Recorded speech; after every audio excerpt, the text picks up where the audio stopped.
Issues during the broadcast, please call the Oregon Studio Hotline at 336-831-0864. Stations, your final time cue will be with 15 seconds until airtime.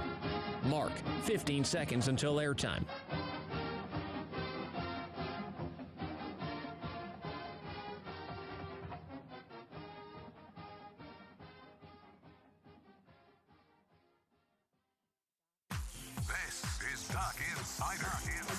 Duck's gonna pick it up, and here we go. Got him deep. He's open. He's got it. And he's gone. How about that? Oregon repeats as the Pac-12 champion. Omarui for three. Yes! Oh, and a steal and slam for Williams. Duarte to the basket. The slam. For the third time in the last 5 years, the Ducks are Pac-12 champions. Outright champ. Holy three. Goal! Holy ball. Left wing. Pow. Yeah, boom, boom. Regular season champions, and now Pac-12 tournament champions. Welcome to Duck Insider. We're just getting started.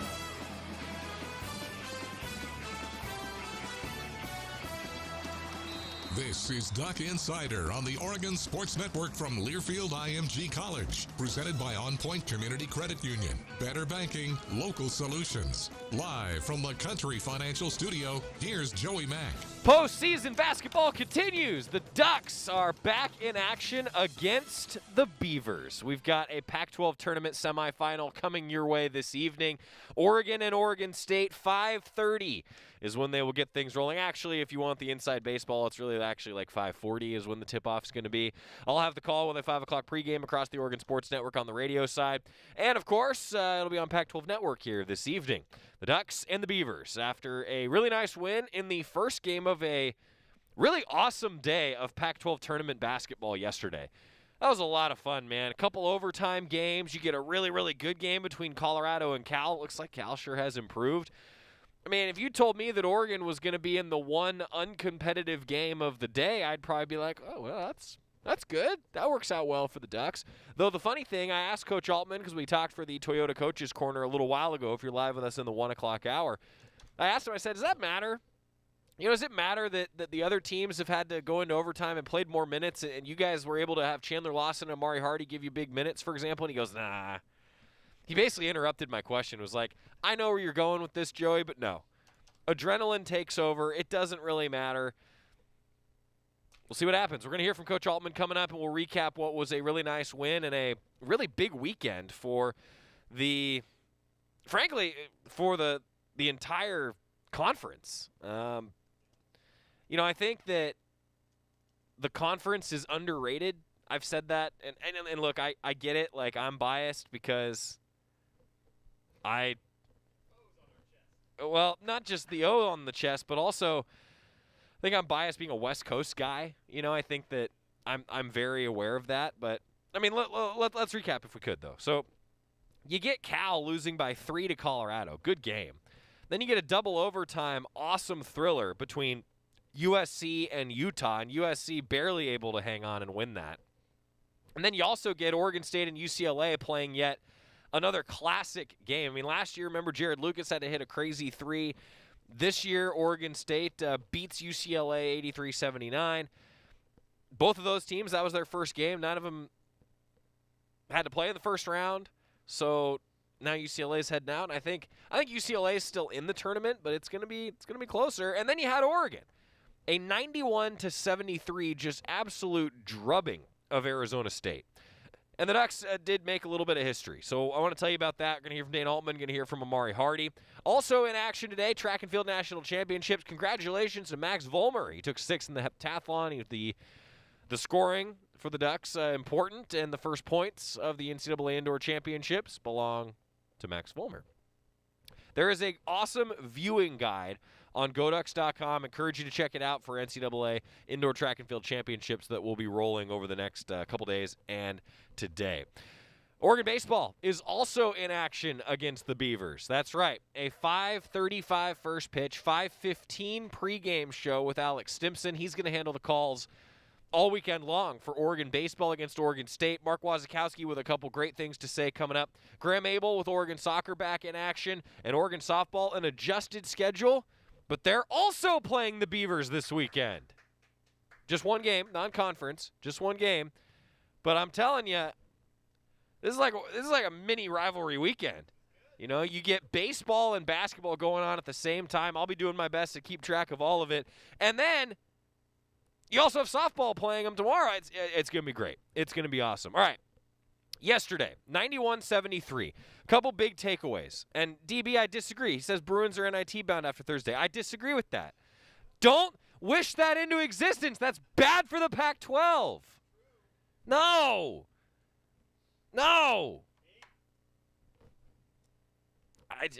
I'm not there. I think the Bruins are in. All right, so here's how it broke down yesterday. Will Richardson was 17 points. He was 6 of 9 from the floor. 7 rebounds, 9 assists. Both of those are season highs. 9 assists ties Will Richardson's career high. He was in triple-double watch territory, and he played really, really well for Oregon. Really well. I think Will Richardson, I've been saying this all along, Will Richardson is the key. Will Richardson is the key to Oregon's postseason success. When he's able to drive, penetrate, score, and create for his teammates, Oregon is really tough to beat. I understand that Oregon doesn't have that size and that rim protector like they've had in years past, but you put a bunch of really athletic 6'6" guys out there with a 6'5" point guard and Will Richardson, and I mean, yeah, you're tough to beat. I really think Will Richardson's the key. Those 17 points didn't lead the Ducks, though. 21 points from LJ Figueroa, a season high. Most he scored in a Duck uniform. 7 off his career high from before he joined Oregon. 21 points, and he only had to play 31 minutes. What you love is that Amari Hardy played 19 minutes and that Chandler Lawson played 15 minutes, and both of those guys also scored in double figures. Amari Hardy had 11, thought he had some really nice drives to the bucket, finished, and that's been a knock on him. He hasn't finished at the rim as much as he'd like to. And Chandler Lawson was 5 of 6, but then he went 0 for 4 at the free throw line. And Coach Altman said, you know, if Chandler Lawson had hit some free throws, it would have been a really special day for Chandler Lawson. But how about the efficiency of 10 points in 15 minutes? I think Chandler Lawson is an underrated passer. I think that he makes really good decisions. I think that this could be the start of something special here, as the Ducks are on really a tremendous run. I agree. Brian says this team can make a run. Ducks won, 10 of their last 11?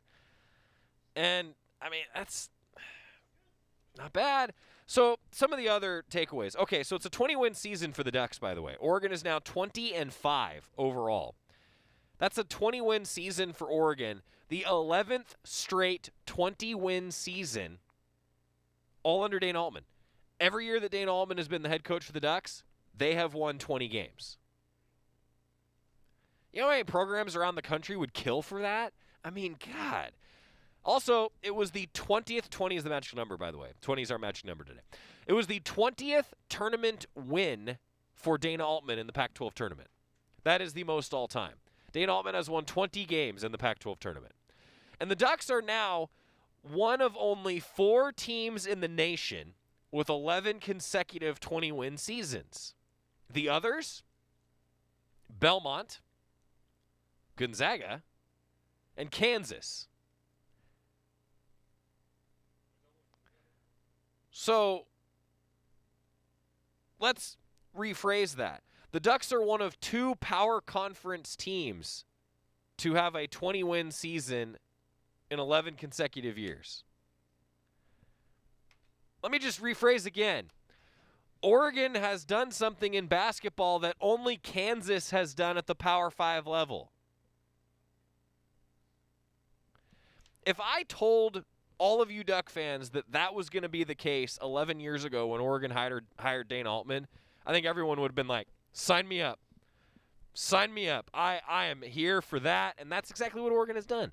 So just congratulations to Coach Altman. I mean, look, every coach, I think, deserves a Coach of the Year honor this year, for the most part. Every coach deserves a Coach of the Year honor this year because of all of the stuff that they've had to navigate. But look at what the Ducks have done, and I do think that this is the start of something special for a run that this team's about to go on. Ducks are playing so well. They shot better than 50% for the 4th time in the last 5 games. The offensive efficiency, I'm telling you, with Will Richardson back doing what he's doing, that's the difference. And the Ducks committed 12 or fewer turnovers for the 10th time in the last 11 games. I think that's a key against Oregon State. Got to take care of the basketball because if Jared Lucas gets going, could be a rough night for the Ducks. Could be a rough night. So now you got to get ready for a Beaver team that is coming off a really nice win. And look, frankly, Oregon State is playing for its life right now. Beavers aren't going to the tournament unless they win the Pac-12 tournament. They're 15-12. They're 10-10 in Pac-12 games. I think that you cannot overlook this Oregon State team. I get that the Ducks are coming off a win over Oregon State. I get that they beat them by 13. They never really were in danger. It got within single digits toward the end of the game, but the Ducks were never in danger of losing that game in Corvallis. Warith Alatishe, though, I think is one of the most underrated players, not in the conference, but maybe in the country. I think Warith Alatishe is really, really good, and I think he can give Oregon some significant matchup problems, particularly because he's 6'7", and he plays bigger than that because he's got a lot of athleticism. The way that I would describe him is he's very bouncy. You know, he really does have that level of athleticism that I think could give Oregon some issues. Brian also brings up a really good point, that the Ducks won easily 91-73 in a game where Chris Duarte had 6 points, was 2 of 3 from the floor, 1 of 1 from 3, 1 of 2 at the line. He had 3 rebounds, he had 1 assist, and he still had 2 steals, and he only played 29 minutes. The key for Arizona State clearly was take Chris Duarte out of it. And the Ducks still dominated. That's how deep this team is. I think that's a great point, Brian. I'm glad you brought that up. I forgot to mention that.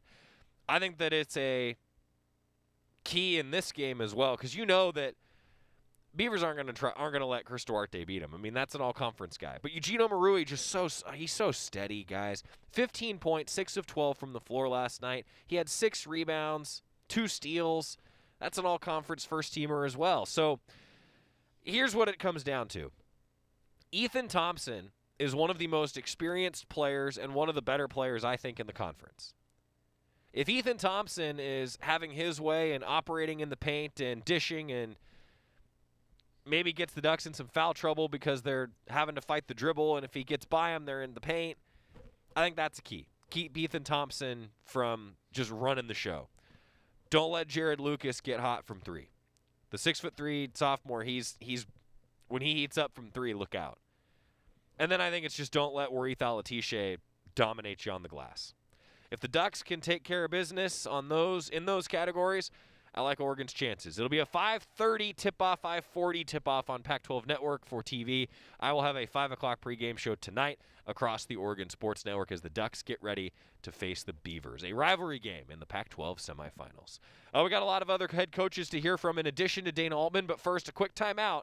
Then we're going to hear from the Oregon men's basketball head coach, some of his thoughts after the win over Arizona State, and previewing this matchup with the Beavs in the Pac-12 tournament semifinals. Hearing from the head coach next on the Oregon Sports Network from Learfield IMG College. From the weight room to the classroom, on the field and off it, On Point proudly supports University of Oregon athletics because student athletes do so much more than bring us pride on game day. They bring our entire community together in Eugene and all across Oregon. So whether you're watching the game in the stadium, at home, or at your favorite local business, their success makes all of us stronger. On Point Community Credit Union. Join in. OnPointCU.com. Federally insured by NCUA. Equal housing opportunity. As my family continued to grow, I realized I'd have to replace my beloved Jeep with something that has, well, more seats. I'm Jason Hines, Country Financial Rep and father of 7. Whether you're upgrading from your sporty ride with no room for a car seat or finally replacing your well-loved beater that still has a cassette player, you'll want the right protection for your new car. Work with a Country Financial Rep like me and get the protection you need at a price you can afford. Learn more at TakeSimpleSteps.com or contact a local Country representative.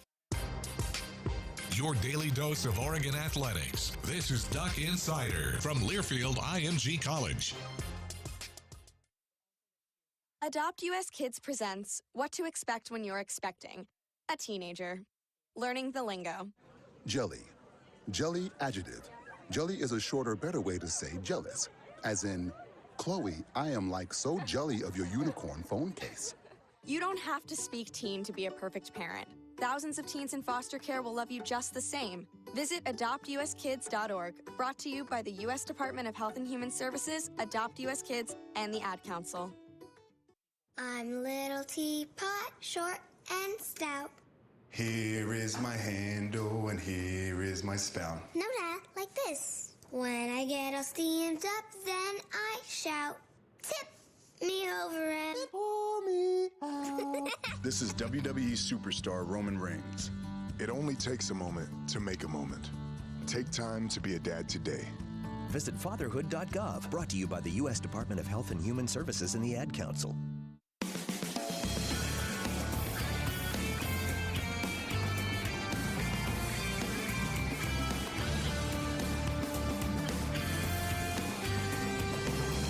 Back inside the Country Financial Studio, it's Duck Insider, presented by On Point Community Credit Union. Joey Mack getting ready for the Pac-12 semifinals tonight. 5:30 tip-off, 5:40 tip-off, 5 o'clock pregame show for Oregon and Oregon State. Good question coming from Devin, who was asking, has Oregon and Oregon State ever played in the Pac-12 tournament? Yeah, it's actually super interesting. So Oregon and Oregon State have played the most games in NCAA history on the hardwood. This will be the 357th time that Oregon and Oregon State play each other in basketball, which is, if you think about it, it's just like, wow. They've met just once in the Pac-12 tournament. It was in 2014, as I saw somebody mention, Tim mentioned. 2014, Oregon won 88-74 over Oregon State. And then Brian also said, yeah, last year was supposed to be a matchup between Oregon and Oregon State. Beavers had just come off beating UCLA. Sound familiar? And then it was supposed to be the first game of the quarterfinals. Oregon was going to play Oregon State, and that was the day that everything stood still, and it was actually just a year ago. March 12th. Yeah. You were supposed to go to the Tool concert, right, Scott? On the 12th, yeah. So that was when everything just went kaput. So, yeah, so it is super ironic, though. You're right. 357th meeting all time, and they've only played now twice when they played tonight in the Pac-12 tournament. Well, Dane Altman, I talked to him post-game, as did a few other members of the media, just recapping what was a nice win for Oregon over Arizona State and also previewing tonight. This is going to be interesting. Going to be really interesting because I think Oregon, look, the Ducks know how important this game is to the Beavers. I'll just put it that way. I think this is going to be a good rivalry. A really, really good rivalry. And Devin asked, I thought they beat Utah last year. Was it Utah? I thought it was UCLA. Right, but was it Oregon State? Now I got to look. Was it Oregon State? Yeah, I mean, Oregon did not play Oregon State, but I thought it was UCLA that Oregon State beat in the opening round of the tournament last year. Now I can't remember. So we're gonna have to hit the Googles here. Maybe it was Utah. It was Utah. Good call. Good call, Devin. Good call. Yeah, it was Utah that they beat 71-69 on that Jared Lucas shot. Oh, you know what I was thinking about? Is that Oregon State and UCLA have played, like, their last 4 games were all within, like, 4 points. And for whatever reason, I had UCLA on the mind after they played yesterday. But you're right. Good call. I stand corrected. It was Utah that the Beavers beat last year. Good call, Devin. Good call. Let's hear from Dane Altman. He's got a lot of good calls to make, too. Coach, just congratulations on the win, a 91-73 final. First things that come to mind, some of your takeaways. Well, you know, I thought our ball movement at times was pretty good. You know, we didn't have a lot of turnovers. We kept it to 10, which was a big concern because they had turned Washington State over last night 20 times. And so I was a little concerned about that. But, you know, I thought our guys did a good job. Will really handled it well, made plays for guys. So, no, I think it showed the depth of our team with different guys being able to score. And on a night where they really worked hard to keep Chris out of it, we were able to get some other guys some shots. Yeah, how about the depth, Coach, with Amari Hardy with 11, Chandler Lawson with 10? Got to be pretty happy with those guys off the bench. Oh, yeah. No, I thought they did a good job. You know, Amari, really took it to the hole strong. If Chandler would have hit his free throws, he'd have had a heck of a game. So, no, I thought we got some really good play out of some guys.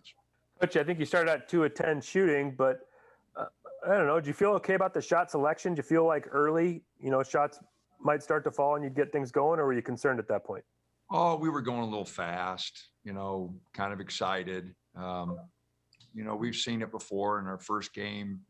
The guys really want to win, and they all want to make the play, so I just thought we were going a little fast. We were a little straight up and down, went through some nervousness there, nervous energy. So we got a couple threes early, and then, I thought we went quick and took a couple bad ones, but this is an experienced group, and I knew they'd bounce back. Dana, you kind of touched on it a little bit, but just can you stress the importance of having a veteran guy like Will Richardson to control the game there at this time of the year? Oh, absolutely. It's so important to have a guard that, knows what we want to do, how we want to play. 9 assists, he just did a tremendous job.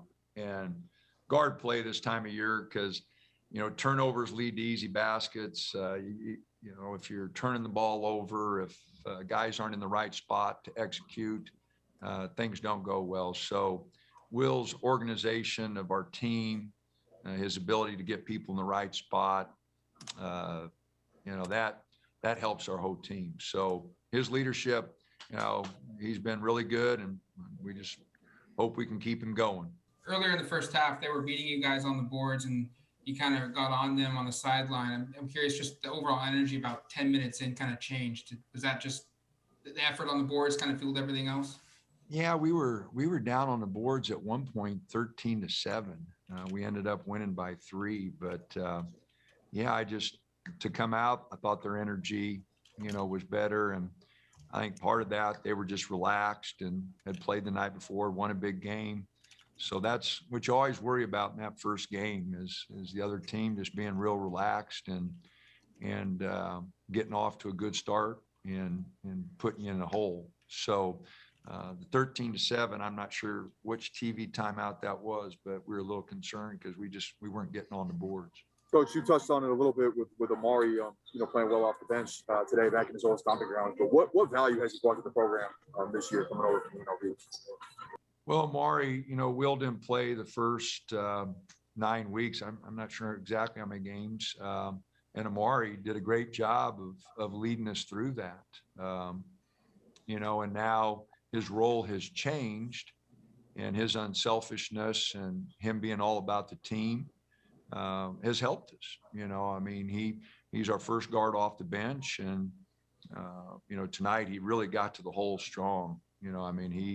He took it in there strong. He was a little down the first half because he had a couple of turnovers, got a little straight up and down on those. But second half, he really came back and really made solid plays. Speaking of Amari, getting him some substantial minutes, getting Frank and Jalen in there a little at the end. I know you said adrenaline takes over in these tournaments, but what do those minutes mean to those guys, and what can they mean to you as you progress through this month? Well, we, really want those guys, being 8, 9 deep really helps you. You never know about foul trouble. We've kind of got a rotation set now. But it's something that, is important that we do have guys available. And, we got good rest period now. We don't play till tomorrow at 5:30, so we have a little time to rest. But when you play 3 games in 3 days, your bench is really important. And Dana, taking into consideration that stretch that you guys had at the end of the season, and now, like you said, 3 games in 3 days, how nice was it to have to, or be able to sit some of your starters there at the end and have them not play high stress minutes, knowing the stretch that you're about to be on? Well, Arizona State's such an explosive team. They knocked down a couple threes. They get it down to 14 in the ball, I think, there with 2 minutes to go yet. So we'd missed those free throws. So I was a little concerned there. But no, it's good to get some guys some rest. Everybody played around 30 minutes except for Will. Will did get 35. But, Eugene 30, Chris 30, LJ 30, Eric 30. I think, those are manageable minutes. And, we got Amari and Chandler in there some. So it developing depth, Frank's got to be ready. and so does Jalen. The last couple of games, LJ's been really good on both ends, and his three-point shooting has gone up as well. What have you seen from him that's clicked over these last couple of weeks that seemed to elevate his game? Well, his activity, and he's made some really good cuts, which have got him some easy baskets. He's being aggressive. He's looking for his three. He knows he's shooting it well. So, he continues, he's always looking for his shot, which we want him. We want him to be aggressive. So, no, I think LJ's playing really good.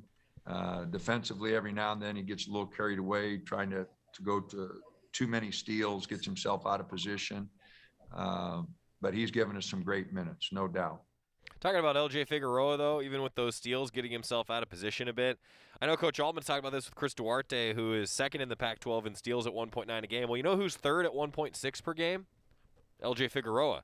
So, it's such a tough balancing act, right? Like, you want them to be aggressive as long as they're not making too many mistakes and getting in trouble. That's what coaches always talked about, that those guys have to have a feel for that. I saw some of you talking to the comments that, yeah, it would have been a quarterfinal matchup between Oregon and Oregon State last year before everything hit a pause. And, man, it is odd to think about that now we're getting a chance to see that again. Though, different-looking Oregon State roster. I got to say, I give a lot of credit to what Wayne Tinkle did. I mean, Trace Tinkle graduated. Everyone's going, man, it could be a down year for the Beavs. They were picked to finish 12th. They finished 5th.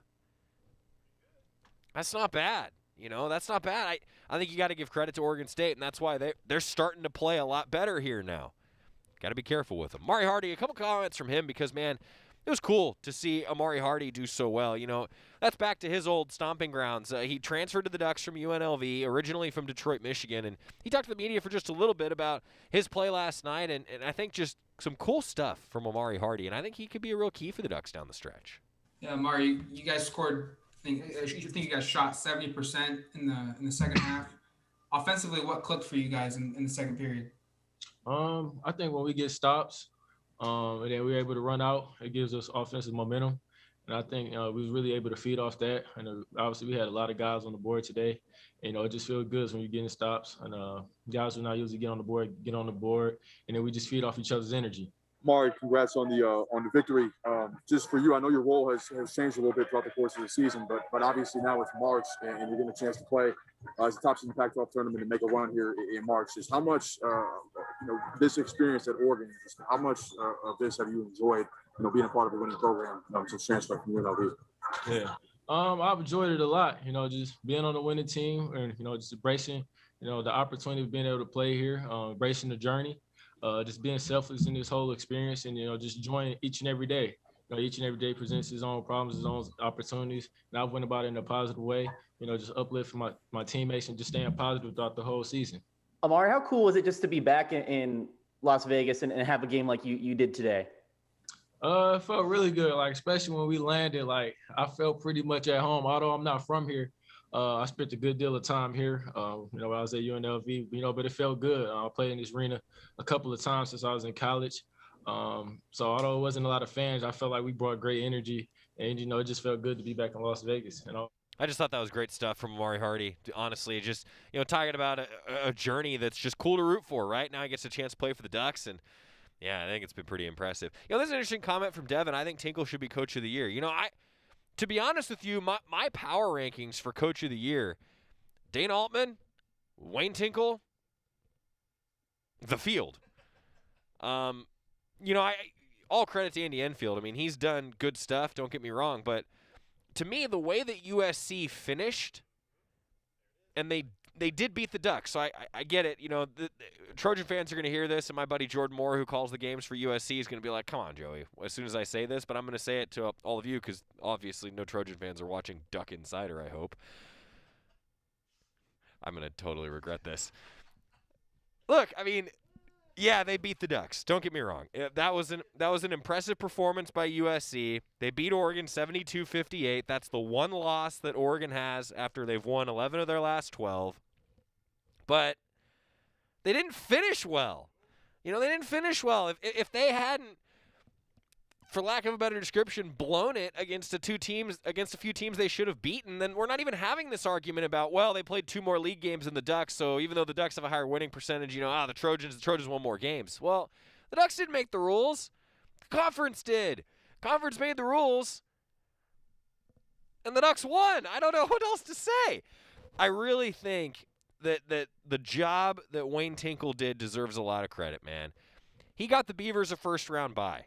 Even though it was a different year where they finished as the 5 because Arizona wasn't playing and it slides them up and everything else, but still, they were supposed to finish 12th.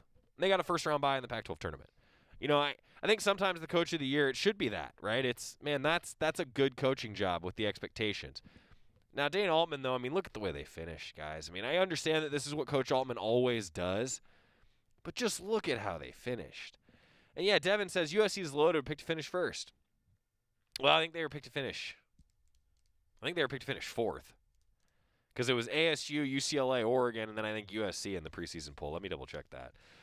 It's been so long since the preseason poll came out. You guys know it was the closest vote in the history of the preseason poll. Actually, USC was picked to finish 6th. They got one first-place vote.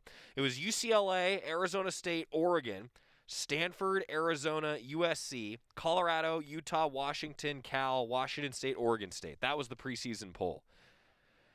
So, all right, USC went from 6th to 2nd. Oregon State went from 12th to 5th. I guess I can make that argument both ways. But I thought Dana Altman deserved it. But obviously I'm, slightly biased. When we come back, let's talk a little bit more Oregon and Oregon State. Not just basketball. A couple diamond sports to tell you about on the Oregon Sports Network from Learfield IMG College. Hi, you've reached Toyota. This is Jan. Can I save on a new Toyota? Yes, with great deals through March 31st at participating dealers. I'm really into mystery podcasts lately for those long drives. Well, imagine yourself in a Camry when a celebrity sleuth solves the perfect crime. Or camping in a RAV4 when a shocking theft turns a city on its head. Or off-roading in a Tacoma when trouble follows a big city cop to the country. Spoiler alert, it was the butler. Toyota, let's go places. From the weight room to the classroom, on the field and off it, On Point proudly supports University of Oregon athletics because student athletes do so much more than bring us pride on game day. They bring our entire community together in Eugene and all across Oregon. So whether you're watching the game in the stadium, at home, or at your favorite local business, their success makes all of us stronger. On Point Community Credit Union. Join in. OnPointCU.com. Federally insured by NCUA. Equal housing opportunity. You're listening to Duck Insider. Duck Insider on the Oregon Sports Network from Learfield IMG College. Steven. Who said that? Me, down here. Ugh, what are you, a yellow booger? I'm a banana slug, Steven. What are you doing in my room? I'm your sense of adventure. It's been a long time since we've had an adventure in the forest. Mom took me to the forest last year. I'm a slug, Steven. It took me a long time to get here. You're right. I should get out. Yeah, the forest is not that far away. Hey, Mom! Come to the forest where the more adventurous you lives. Check out discovertheforest.org for cool places nearby. Brought to you by the U.S. Forest Service and the Ad Council. It's important to buckle up your kids. I know. Sometimes car seats can be complicated. I know. And if your child's in the wrong seat and you get into a crash, I know. it could lead to a serious injury. I know. So you're 100% sure you have the right car seat for your child's age and size? I don't know.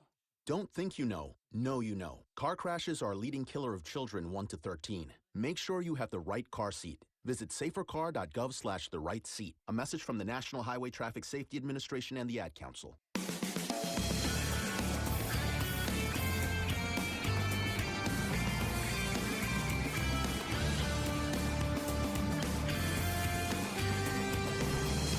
Back on Duck Insider, presented by On Point Community Credit Union. Joy Mack with you inside the Country Financial Studio. We've got Oregon baseball coming up. Alex Simpson going to be on the call for the entire weekend as the Ducks get ready to take on the Beavers. That's a really, really good start to the season for both the Ducks and the Beavers, even after Oregon had let's just say a slower start to the season than they would have liked. They didn't get to play their opening weekend with a COVID pause. Then they went 2-2 against Seattle, lost a couple of games they felt like they should have beat, they should have won. And then next thing you know, they go on the road to Santa Barbara and they just absolutely dominate. And they sweep a 4-game series against the then number 7 team in the country, at least in a few polls. Now they're going to go on the road to Oregon State with a 5:35 first pitch, 5:15 pregame show here on the Oregon Sports Network with my man Alex Stimson. Robert Ahlstrom will get the ball tonight, then Cullen Kafka tomorrow, and Brett Walker the following day, which means Peyton Fuller, who had a rough weekend against UC Santa Barbara, but who looked great against Seattle, is now an option for the Ducks out of the bullpen. Some really great stuff with Mark Wasikowski. He met with the media earlier this week, just talk about where the Ducks were at. And remember, Oregon isn't announcing their starting rotation until testing results come back, but I think you like this. Waz got asked about, hey, how does Robert Ahlstrom factor in? And he had some good things to say about an Oregonian who knows what it's like to pitch in, well, let's just call them some big rivalry games. Oregon and Oregon State on the diamond at Goss tonight with a 5:15 pregame show. Mark Wasikowski talking with the media. Well, he'll be used as he earns the innings, and what he's earned so far is he's earned to be a starter.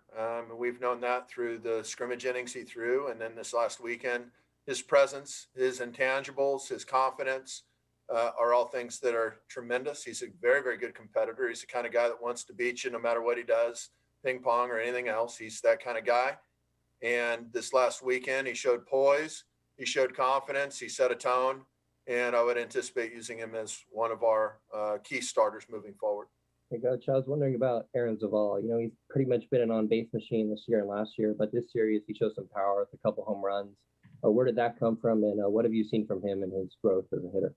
Aaron's worked really hard on his game. He's in the locker room, as good a leadership as we have at Oregon. He's a tremendous kid. Aaron's worked not only hard with himself and just preparing himself for the season in the weight room and with his swing, but the when it comes to the analytics, whether it's Brett Thomas and specifically Coach Martyr, the hitting coach, Coach Martyr's really spent a lot of time with Aaron and helped him understand what's happening in his swing to where they've been able to develop the power side of it. That's happened through his hard work. It's happened through Coach Martyr's hard work, and I really commend them both. It's fun to watch him. He's got tremendous hand-eye to begin with. His hand-eye coordination is elite, and to see him succeeding isn't a surprise. He's a really good player. To go back to Ahlstrom for a second, because he was on the back end of the rotation, and I understand a little bit why. Are you hoping to, in an ideal world, are you hoping to move him up over the course of a weekend in terms of setting the rotation? I realize you do that week to week, but again, not asking you to tip your hand, say he's going to be your Friday guy, but obviously he was usually your game one guy last season. Are you hoping to move him up from the back end of Ford to at least the middle? Well, yeah, I think there's potential for him to move anywhere, whether it's Friday, Saturday, or Sunday this coming week. He's got potential to move there. His pitch counts were low and not very high stress this last weekend. He was right where we needed him this past weekend, and that should tee him up for 2 weeks down the road is really trying how we're trying to set things. He would be a candidate that could start on Friday night this weekend or Saturday or Sunday. I mean, he could do that very easily. And then clearly moving into Pac-12 play, depending on how he pitches this weekend, earning those stripes moving forward, I could easily see him being a Friday night type of a starter in the Pac. The other guys, though, there's some other good candidates there as well. Brett Walker and Kafka also pitch exceptionally well. And I know those guys are in a good competition right now for who gets the ball on game one. Coach, the back end of your bullpen all week long against UCSB was pretty dominant. How do you feel moving forward about who you're going to put out there for the 7th, 8th, and 9th? Very confident. Good question, Jared. Even Hunter Bro, he gave up 2 home runs. One of them was legit. One of them was basically a fly ball to right. They got caught up in the wind, and it just kind of snuck out over the right field fence. And so, guys in the back end of the bullpen or pitchers in general, they got to bounce back from circumstances that don't work in their favor. Hunter's, I have all the confidence in the world in him and anybody else that we roll out there. Colby Summers has been outstanding. We'll still use him as our closer. But Andrew Mosiello's been nothing short of outstanding as well. It's been fun. Isaac Aon, we've talked about it before. He's got a tremendous arm. Freshman, I think you saw quite a bit of that this weekend. And a kid that only threw one inning this last weekend was Rio Britton, and he easily can slide into the back end of the bullpen. There's good options. Another freshman that hasn't gotten a whole lot of talk is, RJ Gordon. And RJ Gordon came out this last weekend and was dominant in his 2 innings of work. They were low stress innings when he got inserted into the game, but I don't want to water down his outing, because his outing earned him basically a equivalent of a game ball in football type deal when he went out and he pitched that day. So he's done very well with his chances as well. It's exciting. There's a competition on Coach Angier's staff, and it really is a credit to Coach Angier and our pitching analytics team with Daryl Hunter and those guys. They've done a tremendous job developing these kids, and you can see them getting better by the weeks. At the major league level for hitting, it's, the kind of go-to from a hitting perspective is, you need 100 at-bats to really evaluate. And I realize the college level, it's smaller and competition varies. What's your kind of benchmark for pitching evaluation of relievers? Because you mentioned a lot of names there, but somebody like Chifatelli, who had a good opening weekend and then obviously got tagged a little bit this past weekend. If you go back to last season, the numbers were a little bent. So when do you start making evaluations? When is it a relevant enough sample size for you? Well, I think you're more or less, you don't have that sample size. So you're more or less just going based off what you see on the field. You're going off of what you see in your scrimmages, and you're putting the whole body of work together. It's a body of work deal. It's not just, flavor of the month. Okay, well, this guy pitched good today, so let's insert him into the starting rotation or into our closing role. It's not going to be that way. We're going to be more consistent. We're going off of more information than just what maybe the public has seen. We're going off of every bullpen that these guys throw is a competitive bullpen.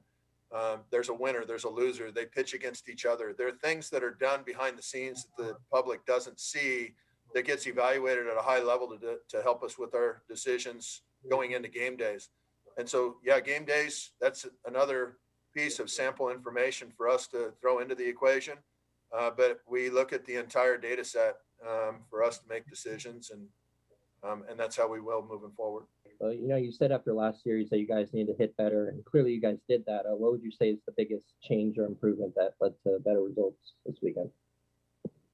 Well, I'm not going to get the pom-poms out. We did it for 1 weekend, and 2 weeks ago I thought we stunk. So, the bottom line is that, I think we need to keep more of a level perspective. Yes, we had last weekend was a really good moment. Let's keep it there, right? It was a defining moment for a short season so far. We're, 8 games in, so that was good. Don't want to water that down and discount that. Very excited with how the team played this last weekend. Played very, very good baseball. But that's, 2 weeks ago, we didn't play as well. Our competitiveness wasn't close. This last weekend, our competitiveness was where it needs to be. That's going to be a continued focus of what we need to do from a coaching side of it moving forward. But we're not sitting around saying, no win or no loss should really, throw you up and down so much like you're on a roller coaster. It's a long season. And this weekend was really a productive weekend. The week before, we were still embarrassed by losing on Pat Kilkenny's birthday, quite candid with you. And that's going to stick in this team's gut, because that's a fact of the season so far. And we did that. We have to own that. And the greatest thing about that was the fact that they responded this last weekend with the competitiveness that came back in the games that they probably were, by the gurus, written off because the pitching depth by the UC Santa Barbara club was so good at the back end of their bullpen. And yet we got to that back end of the bullpen, and it was done because of the work with the players, with the coaches behind the scenes, the assistant coaches specifically, and the players behind the scenes, and it increased their level of competitiveness to where they could have success. We're going to need to see that moving forward. This weekend will be another level of competitiveness that's needed. And so can we answer the call 2 weeks in a row? We haven't done that yet. That's in front of us. We'll see. Building a program and establishing a culture, part of it is rivalries and conference play. This is your first excursion into it as the head coach, because you didn't get the chance last year. How do you approach this series, even when it's not conference play per se, but we know it, it obviously counts in a pretty big way. How do you approach it personally as a coach, and how do you want the players to approach it? It's just another game, or is it, no, this isn't another game because it is the other team in the state? Well, yes and no. It is another game because you're really just playing against the game of baseball. You're not really playing against who's on the other side. The rivalry piece, it's only a rivalry if both teams are good.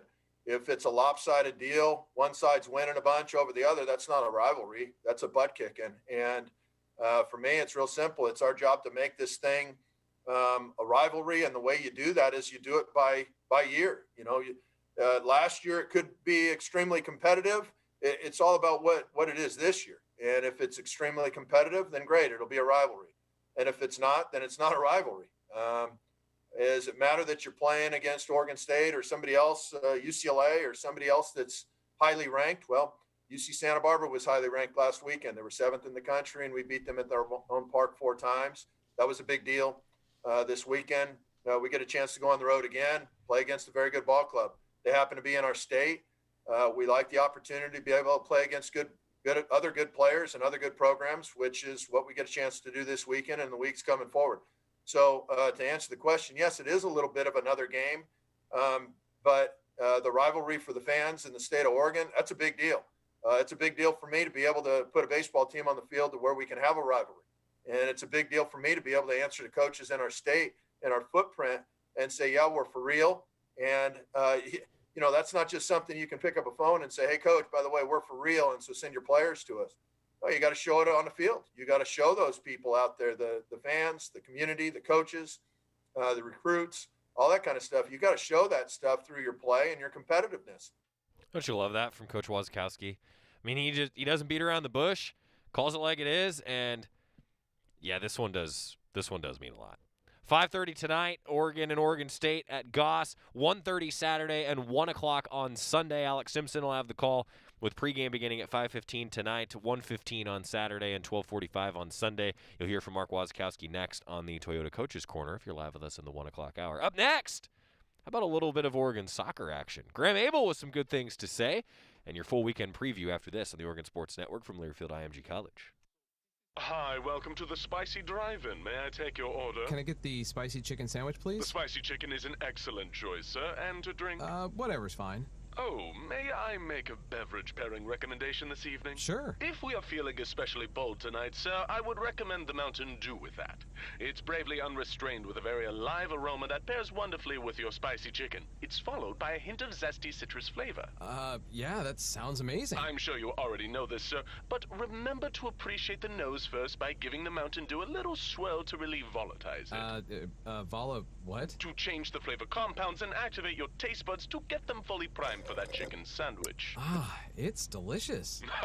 Now you're getting the hang of it. The muscular flavor charge characteristics of Mountain Dew make for an absolutely epic mouthfeel when paired with spicy cuisine. It is quite on point, sir. Dude, it's a perfect match. Like they were made for each other. So true, so true. When you want to make good food bolder and bold food better, do the Dew. Don't go anywhere. Duck Insider continues after these messages on the Oregon Sports Network from Learfield IMG College. Learfield IMG College. Listen and imagine.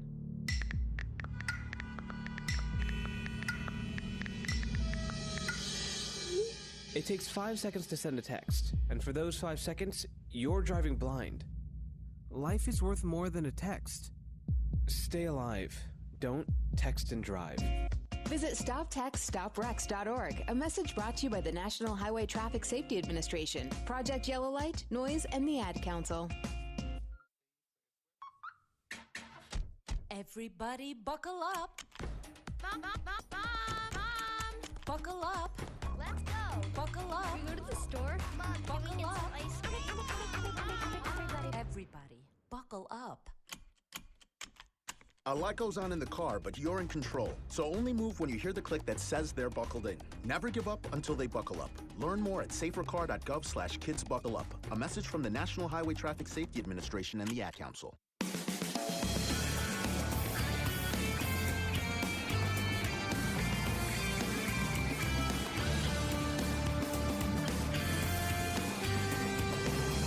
Back at Duck Insider, presented by On Point Community Credit Union, and today's show always brought to you by our friends at North Fork Public House, open for takeout, northforkeugene.com.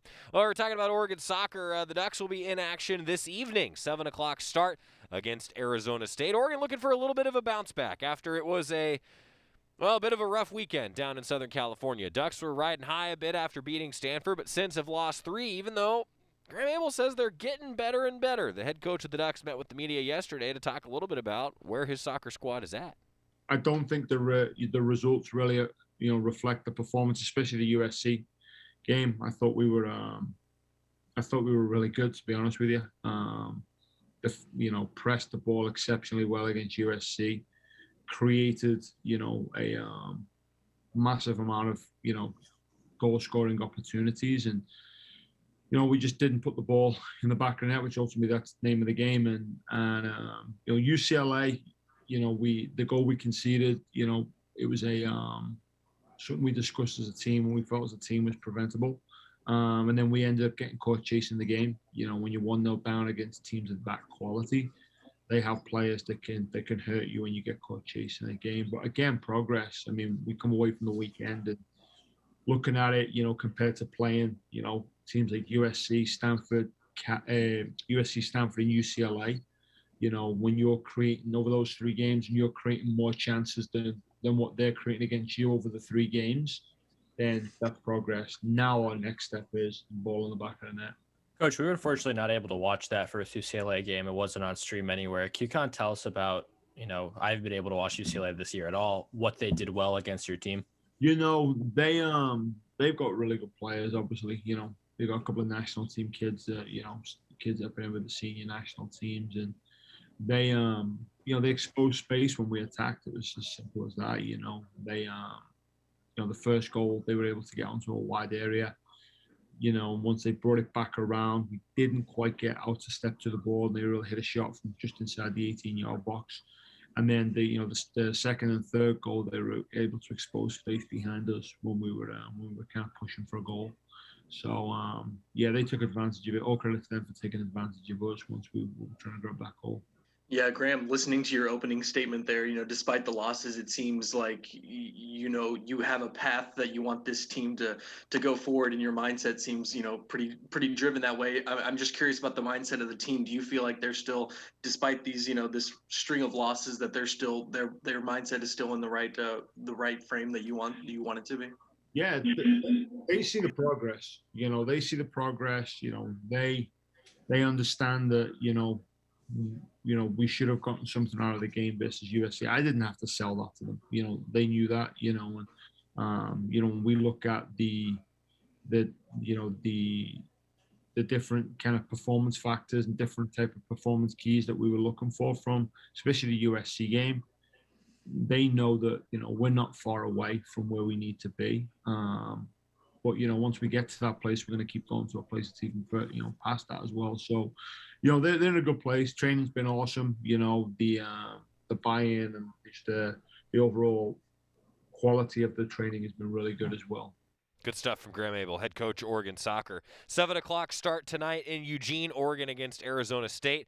That'll be on one of the Pac-12 live streams here from Oregon. And then on Sunday, it's going to be on Pac-12 Network as the Ducks will take on Arizona at noon. Looking forward to it. I think the Graham Abel squad has got something going. I'll tell you, I think that they're going to end up being pretty darn good, even though they've been hit by the injury bug. There's been a lot of injured players, particularly in their starting 11, and they've been able to weather the storm as best as possible. So to Graham Abel, good luck over the course of this weekend and beyond. We don't have any Oregon softball today. We don't have any Oregon lacrosse today, and we don't have any Oregon volleyball today.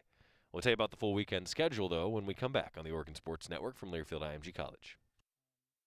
From the weight room to the classroom, on the field and off it, On Point proudly supports University of Oregon athletics because student athletes do so much more than bring us pride on game day. They bring our entire community together in Eugene and all across Oregon. So whether you're watching the game in the stadium, at home, or at your favorite local business, their success makes all of us stronger. On Point Community Credit Union. Join in. OnPointCU.com. Federally insured by NCUA. Equal housing opportunity. After 2 years of construction, my wife and I finally moved into our dream home. So when a bathtub fixture broke, causing major water damage, I was glad we had the home insurance protection we needed. How do you know your home is protected? Talk to a Country Financial rep like me, Nick Simon. We can help you understand your options and select coverages to meet your needs. Then if something happens to your home, you won't have any surprises. Need the right coverage for your home but not sure where to start? Visit takesimplesteps.com or contact a local country representative. Duck Insider continues after this timeout on the Oregon Sports Network from Learfield IMG College. Most of my family, they never graduated high school, so I'm trying to break that barrier. My daughter, Brooklyn, was also a motivation for me to go back to school. Every day after work, went straight to school, and it paid off. At age 26, Kareem finished his high school diploma. I could not have done it alone. I see the future is really bright for me. No one gets a diploma alone. If you're thinking of finishing your high school diploma, you have help. Find free adult education classes near you at finishyourdiploma.org. Brought to you by the Dollar General Literacy Foundation and the Ad Council. You took the first step and quit smoking, but even former smokers may still be at risk for lung cancer. That's why SaveByTheScan.org wants you to know about a new low-dose CT scan that can detect lung cancer early. It takes only 60 seconds and could save your life. You took the first step, now take the next. Visit SaveByTheScan.org for a simple quiz to see if you're eligible and talk to your doctor about screening. SaveByTheScan.org is brought to you by the American Lung Association's Lung Force Initiative and the Ad Council.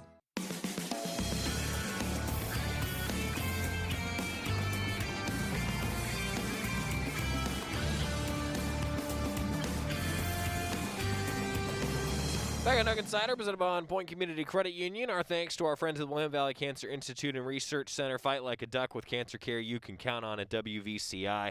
Bringing you all of our head coach interviews today. Dane Altman and the Ducks.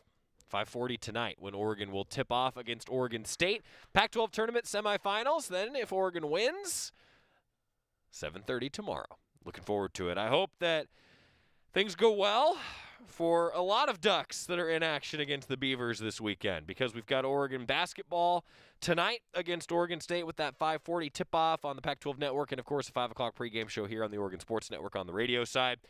Ducks also for Oregon baseball. We told you about their 3-game set that begins tonight at 5:35 against Oregon State, 5:15 pregame with Alex Stimson. Then 1:30 Saturday and 1 o'clock on Sunday for that baseball series up at Goss. Meanwhile, for Oregon softball, unfortunately, Nevada not able to make the trip, so the Ducks have amended the schedule. Instead of playing today, they will play starting tomorrow with Sacramento State in town. It'll be broadcast on one of the Oregon live streams for you. Ducks will start at 1 o'clock on Saturday. And then the second game of the doubleheader against the Beavers. Oregon softball taking on Oregon State. Right around a 3:30 start in the second game of the doubleheader. Yeah, it's rivalry weekend. Sure feels like it. It's rivalry weekend. Ducks will also play in softball at 10 a.m. against Sacramento State on Sunday before Sacramento State gets out of town.